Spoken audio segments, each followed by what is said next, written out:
இருக்க வேண்டும். இந்த ஜீவகாருண்யத்தை, ஒழுக்கத்தை இந்த உலகத்தில் வள்ளலார் போல் யாருமே சொல்லல.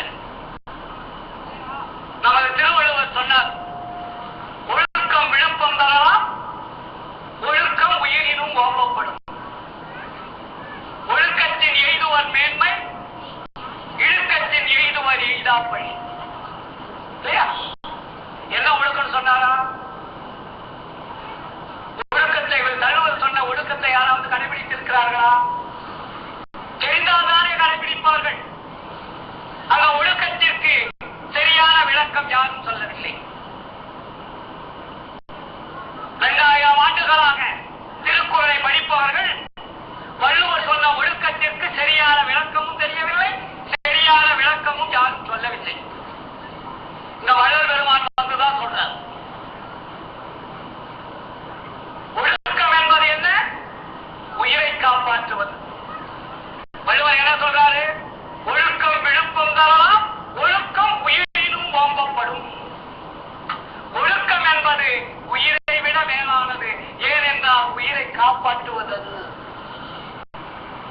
உன்னுடைய உயிரை காப்பாற்றக்கூடிய ஒழுக்கம் எதுவோ அதுதான்டா ஒழுக்கம்.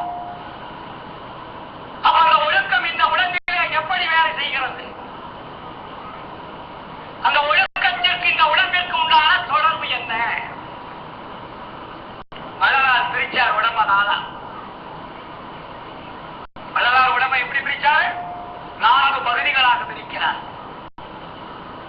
இந்திரியம், கரணம், ஜீவன், ஆன்மா. ஆன்மா முதலிலே வருகிறது, 2வது ஜீவன் வருகிறது, 3வது கரணங்கள் வருகிறது, 4வது இந்திரியங்கள் வருகிறது. அந்த 4க்கு என்ன பிரிச்சார் வச்சார் வள்ளலார்? இந்திரியங்கள் மூலமாக செயல்படுவதற்கு இந்திரிய ஒழுக்கம், கரணங்கள் மூலமாக செயல்படுவதற்கு கரண ஒழுக்கம், ஜீவனை காப்பாற்றுவதற்கு செயல்படுவது ஜீவ ஒழுக்கம், ஆன்மாவை உடம்பிலிருந்து பிரியாமல் பாதுகாத்துக் கொள்வதற்கு ஆன்ம ஒழுக்கம். 4 ஒழுக்கத்தை பிரிச்சது.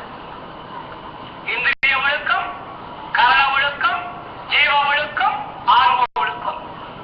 இது 4ம் சேர்ந்ததுதான் ஜீவகாருண்ய ஒழுக்கம். அந்த ஜீவகாருண்ய ஒழுக்கத்தினால் நமக்கு கிடைக்கக்கூடிய லாபம் என்ன தெரிஞ்சுக்கணும். ஜீவகாருண்யத்தினால் நமக்கு கிடைக்கக்கூடிய லாபம் 4. முதலிலே நமக்கு கிடைக்கக்கூடிய லாபம் ஆன்ம லாபம். ஜீவகாருண்யத்தினால் கிடைக்கக்கூடிய லாபம் ஆன்ம லாபம்.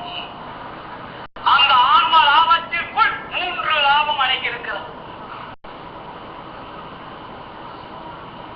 ஆன்ம லாபத்திற்குள் 3 லாபம்.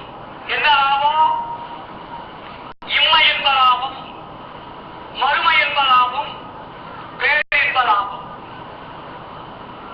ஆன்ம லாபம் முதலிலே கிடைக்க வேண்டும். அதற்கு பிறகு நீ இம்மையில் வாழ்வதற்கு இம்மை என்ப லாபம்,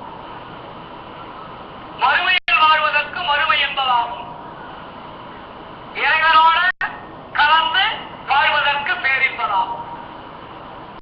இந்த 3 லாபங்கள் இந்த ஜீவகாருண்ய ஒழுக்கத்தினால் கிடைக்கின்றன.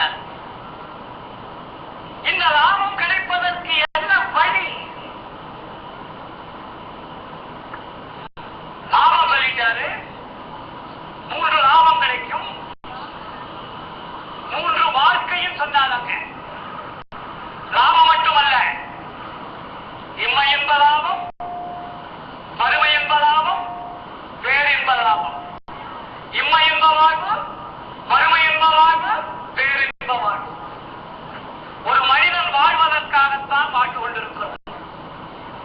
நாம் மகிழ்ச்சியுடன் வாழ வேண்டுமா? துன்பத்துடன் வாழ வேண்டுமா? துன்பம் எப்படி வருகிறது? நாம் செய்யக்கூடிய செயலினால் வருகிறது. அந்த செயலை மாற்றுவதற்கு என்ன வழி? முதலிலே அன்பு வேண்டும்.